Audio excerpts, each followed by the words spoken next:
Hey guys, welcome back to my fragrance review channel. So today I'm going to be talking about an Avril Lavigne fragrance that I have been wanting to get this fragrance for so long. And I've been waiting and waiting and waiting for it to come to Canada, and it never came, Like her first two came here pretty quick, like right when they came out, and I was waiting for this one, and then like she releases, I don't even know, like well over a year ago. And when the place in Canada that sells these, the Shoppers Drug Mart, when they stopped carrying Avril fragrances, that's when I realized, okay, it's never going to come. So I finally had to go on eBay and buy a bottle from the UK. So I finally have it. It's called Wild Rose. It's her third fragrance. So I'm going to show that to you today. I actually really like the box. It has a nice silver backing, and we have a picture of the pink rose on the front of the box with its stem and leaves and its barbed wire roots kind of wrapping around the whole part of the box there. We have Avril Lavigne Wild Rose on the front. The top part is a nice sort of like purple pink color, and the back is a little description of the bottle and the accessory. So let me show you the bottle here. I absolutely love this bottle. It's actually one of my favorite bottle designs of all the fragrances I have in my collection. It's the same design as her Forbidden Rose bottle, but the colors have changed a little bit, and I've always loved her bottle designs. Like, I think they're just really, really cool. So this time around, you know, the coloring is pink rather than purple. But this bottle is cool because the base of it is white. It's actually like a pure white color that you can't see into, and then it sort of fades away as you rise upwards and it becomes transparent. It's still always a little bit frosted until you get to the very top where it's completely clear. And we have the pink liquid inside, a nice light pink liquid. The top part is the blossoming rose in the same sort of milky pink color as the fluid. And the spray part of the bottle, like the part that actually brings the fragrance up, is a black stem, just like the bottle, and it's like curved. Like, it actually looks like there's a rose sort of trapped inside of this, this bottle. And of course it says Avril Lavigne up the side of the bottle, and the lid is the rose part that pops off. The sprayer is black, and it comes with the removable accessory, which is a cute little ring. It's a silver ring, and on the design of the ring is little roses and some barbed wire as well. It's sort of hard to see, but it has like little barbed wires going around. Now, I just wanted to mention something about this accessory.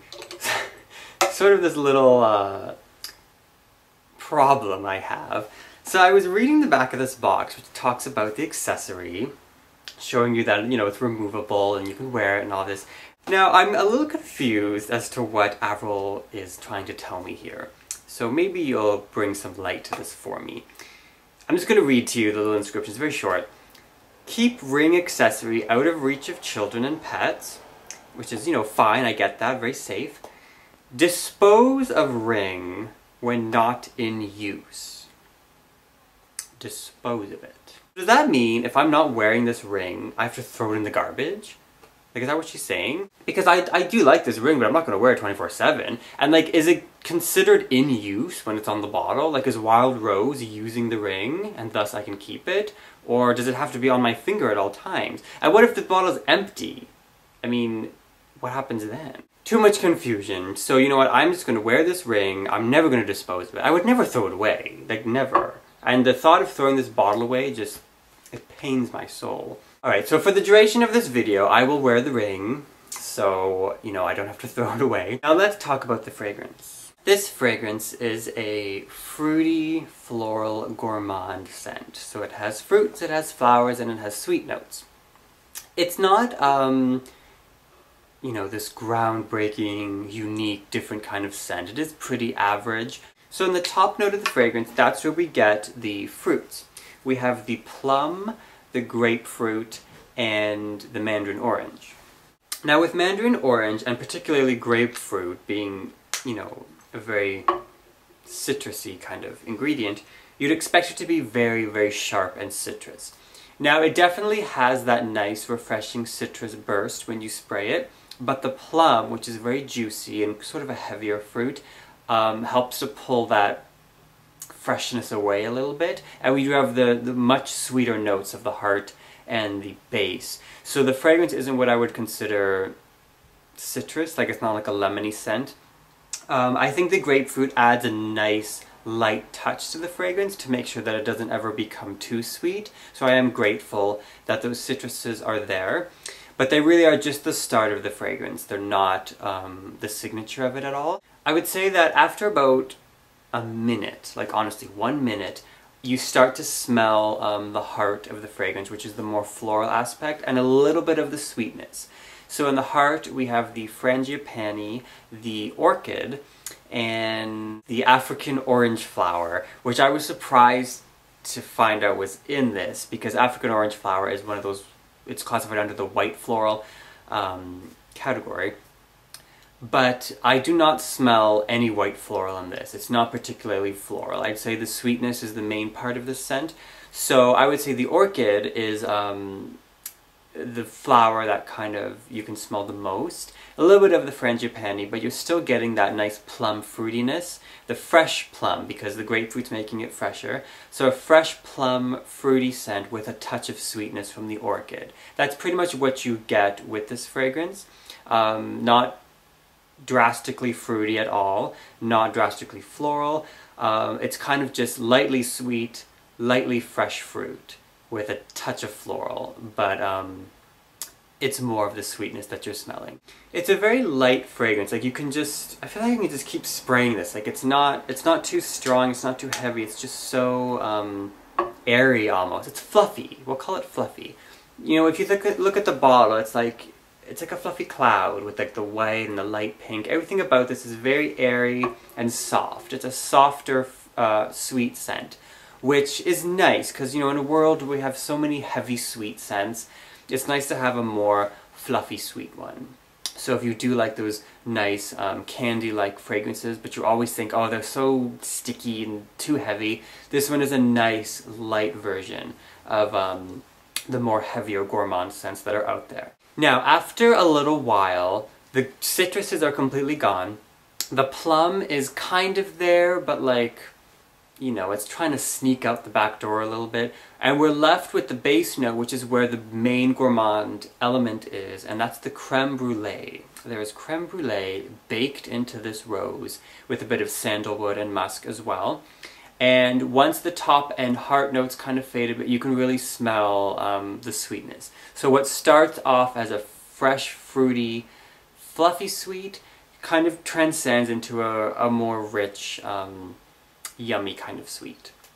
But we're still smelling rather light. Like it never becomes too heavy, it still stays rather light.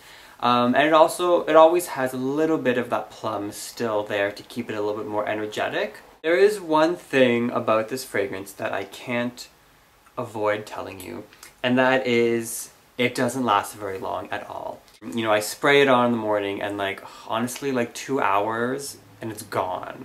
Like it's gone. I can't even smell the creme brulee anymore. So, I don't know, I think, oh, I might take that off. If I take it off, I have to throw it away, remember? You know, because of that, that's kind of a downfall. Because I do like it. I spray it on, I'm like, I'm up in the clouds, but then I quickly fall down and I'm back on the ground and I need to spray it again. So that's a little unfortunate.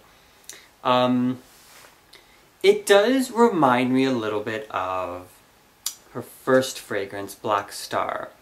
I feel like no one online has like said this, but when I first sprayed it, like very first, when it came in the mail, I sprayed it and I thought, oh, it smells kind of like Black Star. Like it has that, because you know how Black Star had like the chocolate, and I think there was plum in it as well. Like it was a lightly fruity, sweet scent.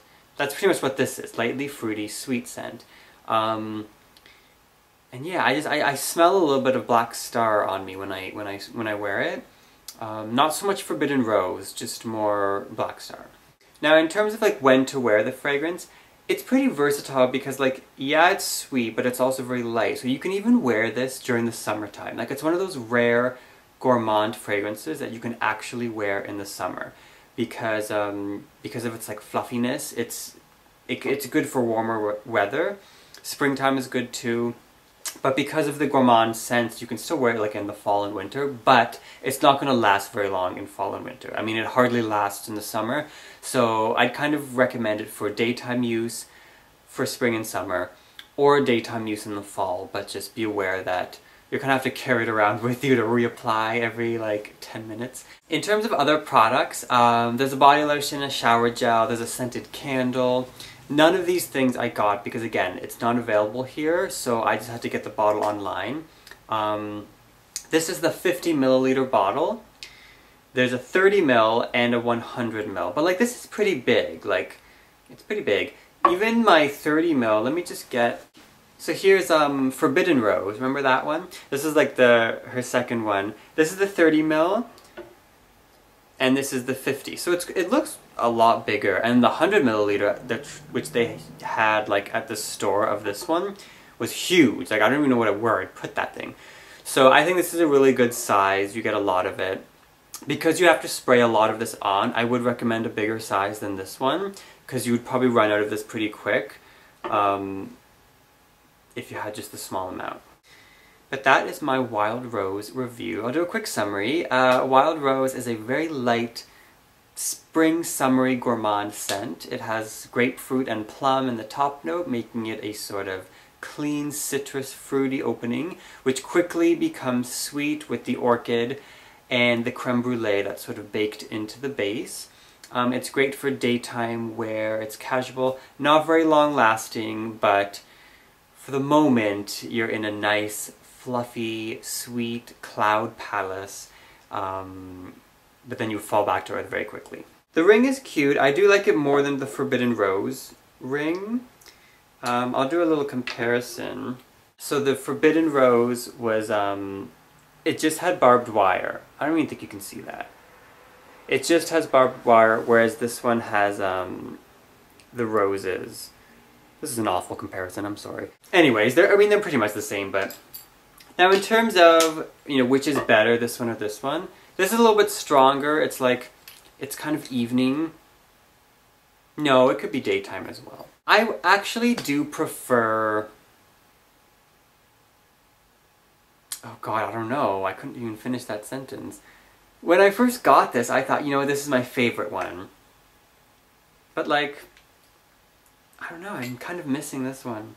I'm not sure. They're both nice. If this one lasted a little bit longer, I would say that's my favorite. But like, I might have to go with Forbidden Rose just because it has a little bit more character to it. Okay guys, that's the end of my review for Wild Rose. I hope you enjoyed that, and I hope if Avril makes a fourth fragrance, I really hope she releases it here in Canada, like she did her first two, because I don't want to have to wait like 300 years like I did with this one. Anyways, that's the end of my review, so I hope you guys enjoyed that, and I'll see you next time for some more fragrance reviews.